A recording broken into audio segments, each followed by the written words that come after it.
Morning Stampers! Hi, it's Meg from LovenStamps, and on LovenStamps Studio Tours today we are talking more about shareables or giftables, little things that you can stamp to give to people that help you kind of use up the things that you've been saving in your stamping supplies or help you look for just the right thing when you're out shopping for other stuff and see something that could easily be turned into a really fun stamping gift. So we're talking today more about giving cards as gifts because we have all these cards, and I don't know about you, but sometimes I get kind of a stockpile, and I find that people are really excited to have those cards, and so they make terrific birthday gifts, Christmas presents, baby shower gifts, all kinds of occasions when you can give people a package of cards.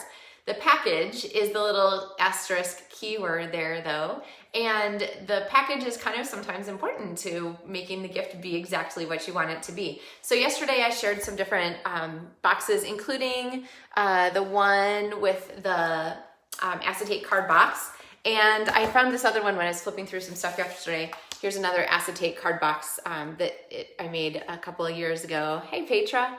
And it just had belly band, but it still opens on top. And actually I made the extra tissue paper come out. And if this looks familiar to you, it might be because you're a Paper Pumpkin subscriber, which always has cute little things in it. So today we're talking about the card portfolio, which I love for two reasons. One, because it uses both sides of designer series paper. And I don't know about you, but I hate to cover up designer series paper when I glue it down on a card because then I can't see the pretty back of it.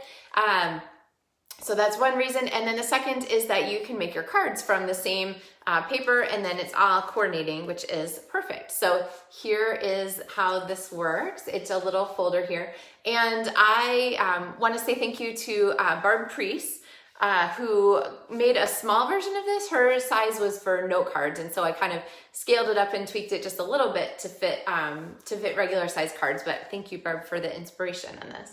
All right, so then here, and then of course you could fold it down, or you could just take the cards out from the side like that. But you guys ready to see how this works? Let me show you here. All right, so we have our supplies kind of laid out. And the designer series paper is, of course, on special for 2 more days. So don't wait too long, because one of the papers that is on sale, the best value one, is the In Good Taste paper, because it is a jumbo pack. It has so many sheets of paper, 24 sheets of paper, and they are photorealistic. So they look like tile and fibers and carpet and wood and so forth. They're really pretty. And so that's what I'm going to use for our portfolio this morning. So I have some cards that I pulled out for my supplies. This one, they're all using the In Good Taste paper. This one was by Kathy Miller. This one is by Brandy Bernard, and she used kind of some strips of the different papers on there.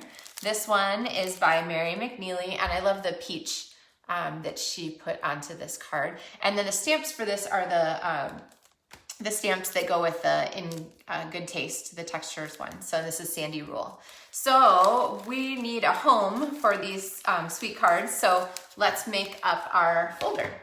All right, so this is really simple. Oh, there's the envelopes too, because you want to make sure you give envelopes. You want to start with a piece of designer series paper that is 9 inches by 12 inches.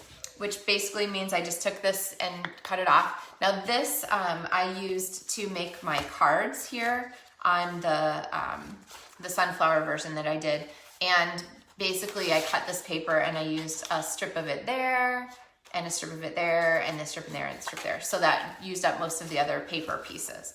So you can set that aside for now, and then you want to figure out which side you want to be up. I'm going to use this burlap here, and then I'm going to bring in my Simply Scored board. And the scoring directions for this are in the video tutorial description, or video description for the studio tour today, so you should be able to find those if you're looking for a written version. But basically you're going to start by scoring in half at 4.5 inches. I'm going to see how this works to do this upside down. And you could use your paper trimmer too. But I like the scoreboard when I'm doing just really large things like this. And then I'm going to turn it, and I'm going to score 2 times at each side at 2 7/8 and at 3 1/8. So basically I'm making a 1/4 inch gusset at each side. All right. Okay, so it's really hard to see those on here, but I give you the sizes and they're in the description. So then what you want to do is you want to turn your paper to the inside and you want to fold on all of those score lines that you just made. Okay, and then we'll fold once in the middle too.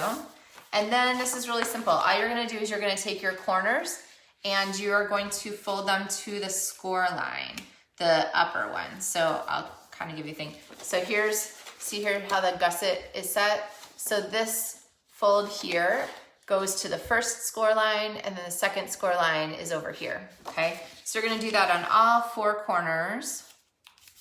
And then I'm gonna show you a trick for the ribbon because I love adding ribbon closures to tie things, but I don't like when the ribbon comes off after the person opens it and then they have to figure out how to put the ribbon back on and they don't, and then it just looks like a lost ribbon with a missing, anyway, yeah, so we're gonna show you a trick for that. All right, so then basically we have this, and another strategy for kind of folding this together the first time is to go ahead and put your cards in it so that you know everything will fold the way you expect. I'll turn these towards you. And I love the paper texture on the inside and our cards to match. Now, to make this a really simple portfolio, I didn't add a gusset in the spine, okay? So you're gonna get a little weirdness at the top and the bottom corner. It's okay, don't worry about it. It's still gonna look super cute and it's still gonna open correctly and so forth, but it really simplifies the project not to have that gusset there. Otherwise you'd have to add some tabs and stuff like that. So, all right, so we've got our portfolio and it fits 4 cards really easily. And then I have my ribbon, and this is the denim ribbon, which is in the main catalog, denim 3/8 inch, and I love it. So what I'm gonna do, I cut about 34 inches or so here, and I'm gonna bring that around so that it is even because I wanna tie my bow. And then to adhere this, I'm gonna go ahead and use my Seal Plus, and I've just cut a piece of cardstock to coordinate from Misty Moonlight here. And this one is, it doesn't really matter what size this is. This one happens to be 3.5 by 4.5, but I'm going to use my Seal Plus liberally to go ahead and put adhesive across the back here, get my ribbon set up, and then I'm gonna just center this. And what that's gonna do is it's gonna trap my ribbon on the front so that it's always right there where you want it to be able to tie your cute bow. And then when the person opens your portfolio, then the ribbon will stay attached and they won't have to go searching for where to put that and put it back on, so, okay? So definitely a good ribbon trick for all kinds of projects. And then there are our cards in the front, so. All right, I think that sets us up for today. So tomorrow, I'm going to talk about another DSP project, kind of in honor to help you get the most out of the DSP sale that is going on for 2 more days. I'm gonna talk about a treat project that would be really fun if you wanted to put some together. They are a perfect size for tea bags.